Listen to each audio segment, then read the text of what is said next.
We're going to talk some food here with Carlos Frias of the Miami Herald in a second, and Billy Corben, get to some local inventions in the food industry with Carlos Frias, the food critic, sort of food critic for the Miami Herald. But before we do that, Billy, I wanted to get into whether or not you were actually able to rouse some rabble, whether you were able to rake some muck. Were you able to do anything with this Ron Magill? It went viral. He's furious. There's a picture of him. He's pointing in the most serious of fashion with the thumb holding up his finger, and it's a fist, and he's rabid at a city commission meeting because he was only allowed 1 minute to talk, and developers were allowed a lot of time to talk. And so we have inundated the mayor's office with a whole lot of email from our army. Tell the people what it is they need to do to continue this cause and what needs to happen for a mayoral veto to actually take place. Indeed, rabble raised, muck raked.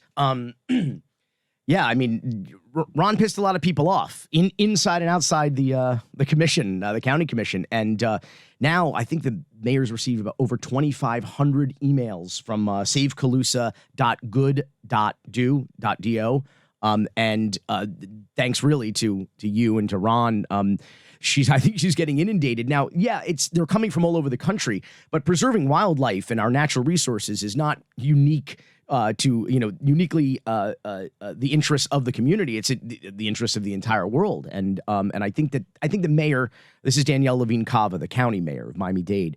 I think she cares about it. Now, what I think the problem is that there is what we call a veto-proof majority, because it was 10 of the 13 commissioners voted for it. Now, if Danielle Levine Cava were to veto it, I think that would be very influential. I think some of the commissioners because a lot of them just follow what they call the home commissioner. So if a project is in a particular district, in this case it was Raquel Regalato's district, if she's for it, some of the other commissioners just kind of defer to them. You still haven't heard from her, right? You reached out to her and you still haven't heard from her. I asked her which lobbyist I should pay to get a call back from her. I also live in her district. I'm a constituent of hers. So this is not only my interest as a member of the media and inviting her on to the show to explain. Here's the problem.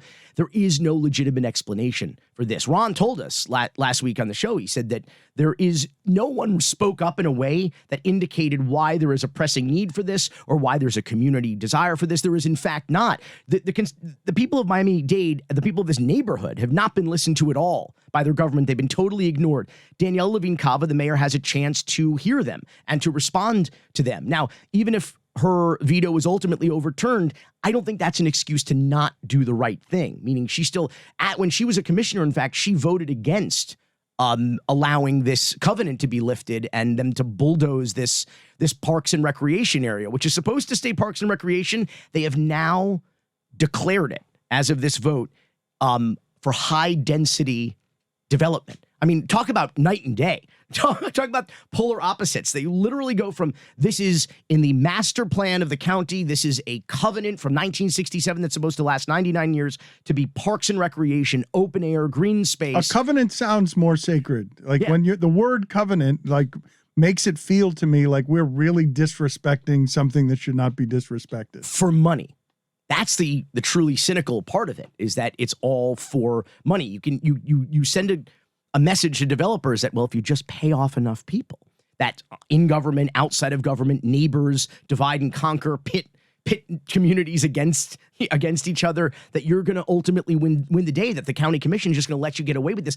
This was a gimme for the county commission. If the county commission wanted to prove, hey, we don't just roll over for every developer that comes into town and starts donating money to us and buying off residents. We don't do that. We're gonna take a look at individual projects and make responsible decisions. This was an easy one for them. They could have denied this and said, and forever use this as the one example of the one time they didn't act like they were in a Carl Hiaasen novel.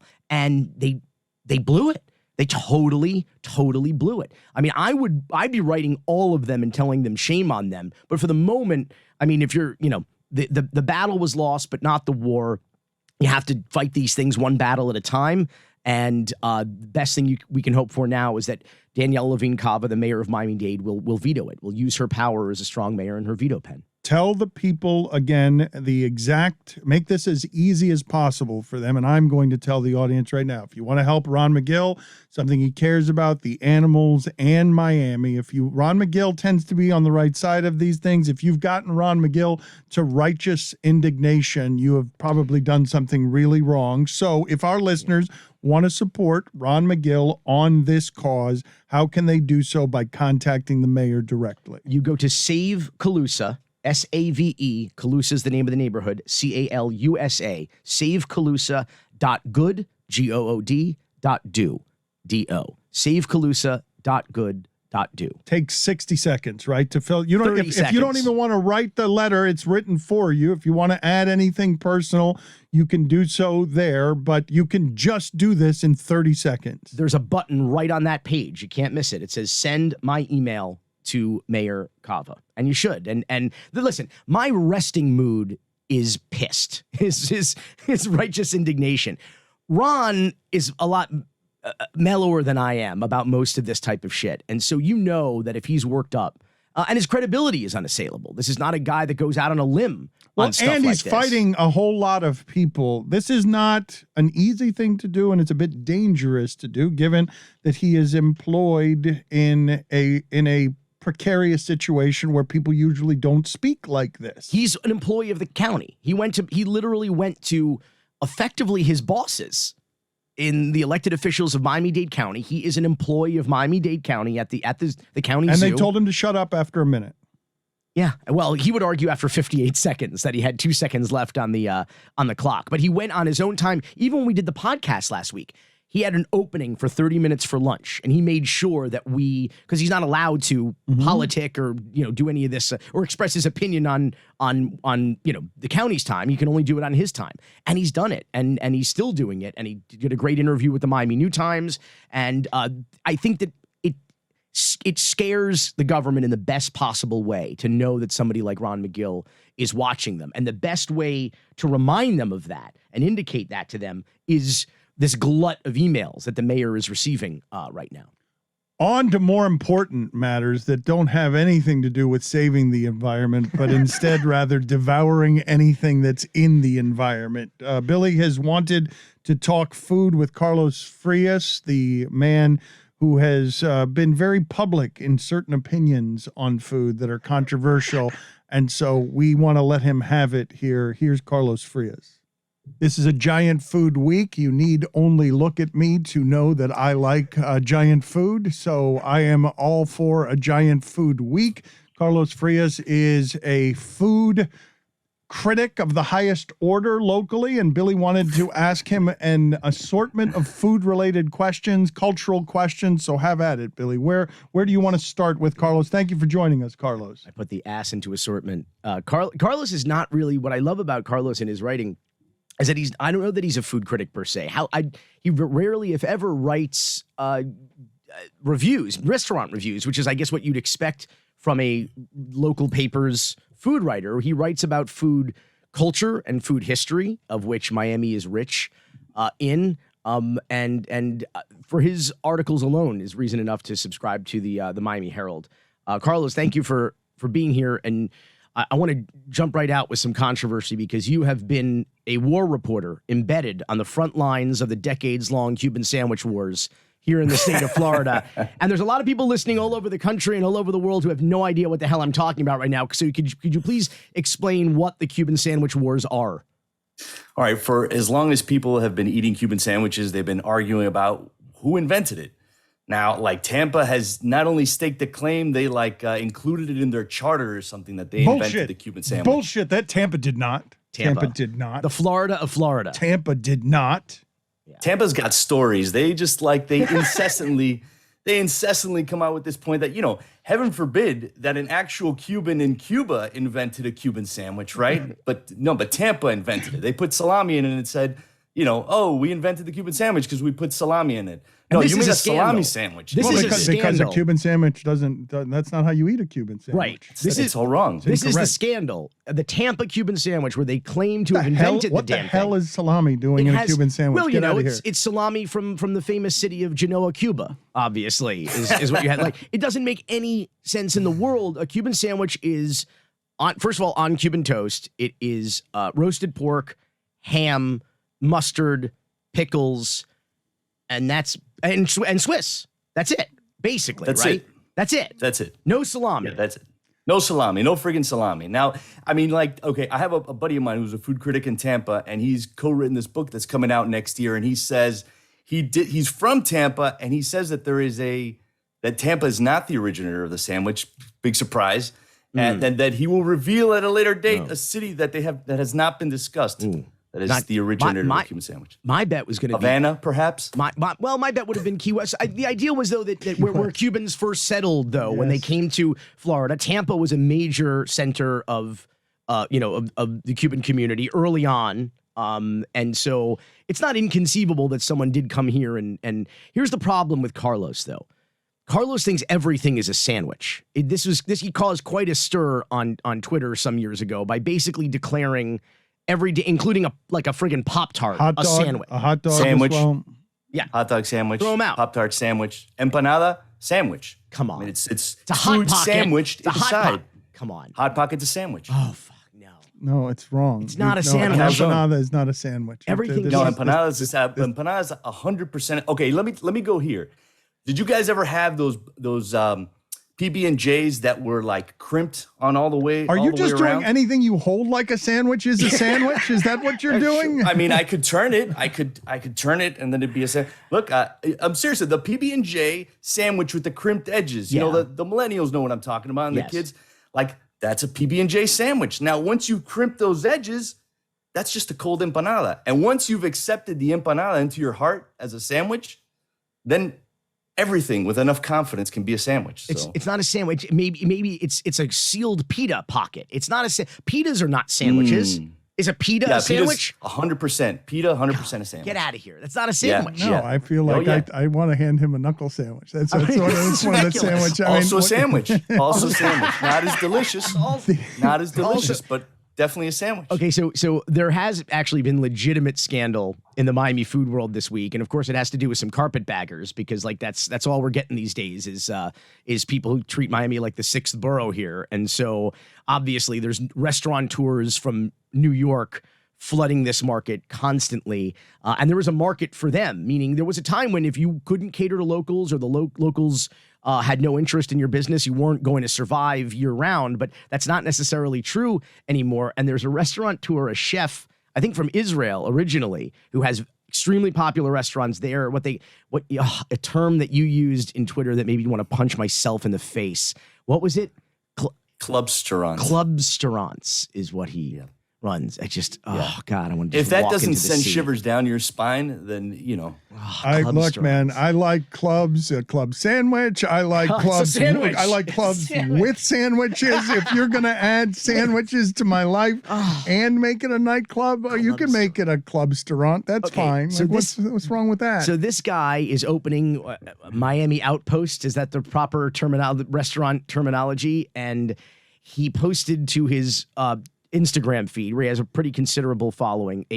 I guess it was a promo, a tease for an upcoming dish at the Miami version of this restaurant. And Carl, would you tell us? I don't even want to read it because it sounds so dumb. I don't even want to say it out loud. So you say the dumb thing, Carlos. Yeah, you say. All right. So basically, this guy is the consulting chef on this restaurant, and they're going to open the old China Grill. The Miami folks will know the old China Grill. I is missed that place. It was such a good place. That place is Right here on dried Fifth up. Street, There's so many places around here that have just dried up. Yeah. That just dried up. So these guys said that they're one of the few folks when you have that kind of money is that can take over a place that big. And the guy, just as by way of introducing the restaurant coming next week, says, I have this new black bean dish that I feel sorry for all the Cubans who have died and will never get to taste this black bean dish. And I am not embellishing that. And I think everybody just sat around and stared at that for about 5 minutes, just wondering how to I react to understand it. why Billy made you say that instead of saying it himself. It was so. I mean, what Those it's like are saying good black like beans. I feel, those must be pretty good black beans. And they're to die for, apparently, or to live for. No, but it's like Womp, womp, first of womp, all, womp. it's just a smattering of black beans. I did. I earned that.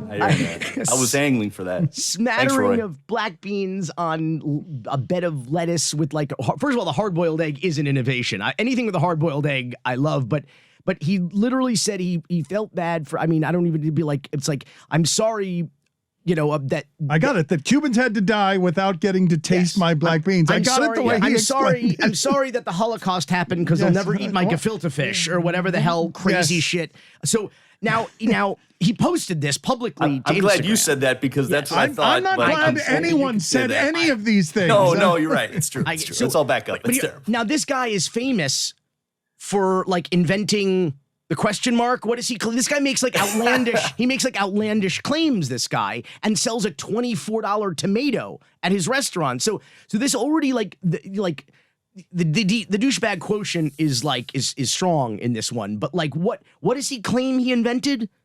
I mean, he claimed he invented the whole roasted cauliflower served at restaurants. He claimed he invented the sandwich, tomato sashimi.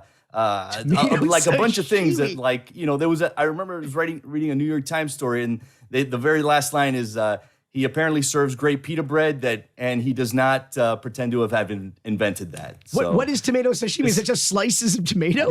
Yes. I don't know. I think that's what it is. Thinly sliced tomatoes. Well, apparently with enough confidence, anything can be sashimi, apparently. Anything, and a sandwich. But this guy, so what he claims, though, is that he was using Google Translate from like Hebrew into English to make this post, and that what was in his heart or the sentiment that he felt or thought is not what wound up coming on the page. You love this controversy of some guy said it's unfortunate that Cubans had to die before tasting my black beans, and you're like a dog with a bone with this. Thing. Yes, it is not the dumbest thing. It isn't. It is a dumb thing, and we can move on from it at any point you want to move on from the dumb thing. It's a sandwich. No, but if you want to stay here, we can stay here and continue to rip this nameless guy that claims to have invented tomato sashimi, the question mark. You're holding tomato sashimi. Oh, I thought that was tomato sashimi that you're holding. No, these are little elephants from the zoo here. Dan LeBatard elephants. There's a zoo. The Zoo Miami has named an elephant after me, and so I have the little wax figurines. Yeah, but that's not an elephant here. Or hippo. Excuse me. I didn't mean an elephant. That's my bad. We have to save the hippos. Save the hippos in Calusa. So, Carlos, all the time, and this must happen to you all the time, people say, coming to Miami, need restaurant recommendations. And my first response always is what part of town? Because Miami's a big place. It's hard to get around. And there's great restaurants everywhere. Now, I mean, it's incredible what's happened down in West Kendall, which used to be sort of a wasteland in terms of East Naples. Yeah, East Naples. Yeah, like people would have to come east or for that matter go west in order to eat. But now there's like incredible options there. So let's go through some neighborhoods and where are places, because people are coming into Miami all the time, want to find places to eat. Where should we go? Where should we start? Well, I mean, just to kind of preface that, like my editor kind of asked me that like 2 years ago, and I just emptied my notebook. I just kept a running list of like my personal favorite places, not best of, not reviewed by anybody, but places that I go and spend my actual money, not the Herald money, which sometimes I get a little bit of that to do that. But I just put a list together and I broke it down by neighborhood. It's online. You can find it, like how to eat like a local in Miami. But go ahead and give us a few for those who don't want to search it out, who are going to complain about a paywall, who don't want to support journalism. Right. It's horrible. I mean, like I love like if I live near Coral Gables, so like there's this new place called Luca Osteria, and it's like the guy that invented Eating House that I remember famously Stugotz tried to get into a 420 dinner that they did some years back at his restaurant. Shamelessly tried to get in there. And, this guy's opened a new just pure pasta restaurant. It's very good. It's not pretentious. It gets nice and loud on the weekends if you want. It's quiet during the week. And it's right on Giraldo, which is really nice. They've done a great job there. And so like Coral Gables, that's like a great new spot. Well, you got to give us 5. Get me the fanfare here for Carlos Frias. I'm going to get a list of from the bottom to the top 5 restaurants in South Florida, not specific to any kind of region, because Billy is right when he says if you're looking for a restaurant in South Florida, you got to tell people where it is. You've got a disparity of an hour each way, depending on where it is that you're stationed. So go ahead, Carlos. Start us with number 5. I'm putting you on the spot here. Top 5 restaurants in South Florida or Miami, according to Carlos Frias of the Miami Herald. Go ahead. Number 5 is? Dan, number 5. Let's say Luca Osteria, number 5. Nice. That's you remove some of you keep the drama in it by making that number 5, even though it might have been higher. Number 4. Dan, number 4 restaurant in Miami. Let's say Finca in West Kendall. Nice. Yeah. Great Good choice, place. according to Billy. Great place, yeah. It's a schlep if you don't live down there, but it's worth it. Yeah, well, it's for sure. It's called farm. You're headed out to an area that Swamp, has, really? has some swamp farm. Yes. Number 3. Number 3, let's say Ariete in Coconut Grove. Oh, wow. Number 2. All right, I'm going to try to spread it around here. Number 2, let's go on the beach. Let's say Macchialina. You didn't have to spread it out. If you want to spread it out, you're welcome to spread it out. But if you don't want to spread it out, you've got the freedom to decide. And finally, the best restaurant in South Florida, according to Carlos Frias. Oh man, God, I'm whiffing. You know what?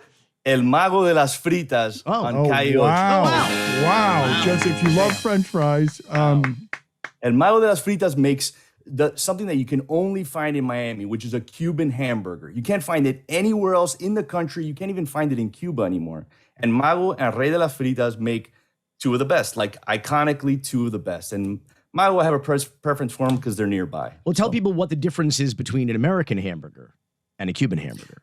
This one's called un hamburger. That's right. No, I'm kidding. Is it a sandwich? Is it a sandwich? It uses like chorizo, cumin seasonings and like an all beef flattened patty with like little round Cuban bread buns versus the long little round Cuban bread buns and crispy fried potatoes. Like they shave the potato, deep fry them so you get crispy and chorizo and bread and meat, and it's fantastic. Fabulous. And we invented something interesting down here. Well, you wrote a story about the invention of it, the ventanita. La ventanita. We invented that here, the ability to just pull up to a window and get coffee and an empanada. Correct. A sandwich. It's basically Cuba basically had these little carts, like that's where everybody gathered. They had these little like hot dog carts in New York, right? And they would serve hot coffee in little thimble shots. But when they came to the U.S., they were missing that culture. It was 1,000 degrees outside. Right around the 60s, all those open restaurants. Miami was full of like restaurants with no fronts. This was pre-AC, so AC was starting to be installed. They enclosed a restaurant, but how do we keep coffee service coming? Well, Felipe Valls at Versailles, before he owned Versailles, was a restaurant salesman. And he was like, let's take the bottom off a window, made in Hialeah, of course, installed it at this place that no longer exists, that burned down in a fire. But the idea of opening the window and serving coffee and like folks congregating for, their quick bites and their political cortaditos. Right. Yeah, it's true. Pastelitos y chisme, everything served at the ventanita, all kinds of intrigue. My last question is, because this is a struggle for my people every Sunday, Chinese food night. Miami is not well known for, we don't have a very large Asian population in general. There's no Chinatown. Kind of like on 163rd, 167th Street in North Miami Beach, there are some, markets and restaurants and things, but not really a high concentration. It's a tribe that's not well represented down here. So around the county, where to get Chinese food? This is a constant struggle for me. This also seems like not that you're interested in content at all, but you're basically trying to take care of your dinner on Sunday. Absolutely. 100%. Okay. Purely selfish motivations here. This is a struggle for my people. I mean, Chinese food is delicious, and I do believe that what you say is so here. What am I going to eat on Christmas, Dan? It is a very what am I going to eat on Christmas? Underrepresented population in South Florida. One of the few, because we have plenty of representation. Give it to me. You know what? Like my favorite spot to have Chinese food is a place called Con Chao. On Bird Road. It's on Bird Road. And it's just like, they don't have the little carts. Dim sum is served like only on the weekends. They serve it every day. They serve it to order. That's a great spot. If you want that, but with ambiance and 3 times the price, you go to Tropical Chinese, which is still excellent and it's very nice and it costs more. On 163rd, I love King Palace. Yeah. They have several roasted like Peking style ducks, and they only have a certain number a day. And when they're done, they're done. And it's because they're really great. They really put a lot of effort into it, and that's a great spot. And I will throw into the mix in the downtown area, Tony Chan's. I'm kind of partial to old school Tony Chan's Water Room. I will say Woo's down in Coral Gables, South Miami area. And I think some of the best in town is a tiny little dump on Hallandale Beach Boulevard called Wonton Gardens. And that's it. I'm going to add one more, and that's a place that just like opened not too long ago. And it's by a Colombian guy doing Chinese food. What? And yeah, and it's really great. The guy studied in different parts of Asia, and he's just in a little hidden place called, it's got a terrible name, Zitsum, because the guy's last name is Zitman. So it's called Zitsum, and it's in Coral Gables, and it's really great. He's a Colombian with the last name Zitman opening a Chinese restaurant? His name is Zitman. I don't know the provenance. Is it German? It sounds Jewish, though. I could be fascinated. It's definitely German. But it's good. Was that great. the accent that you were going for there? That was the accent? That is the accent I was going for. Was the German. Thank you, Carlos. Appreciate your time, sir. Happy Thanksgiving. My pleasure, guys. Same to you guys.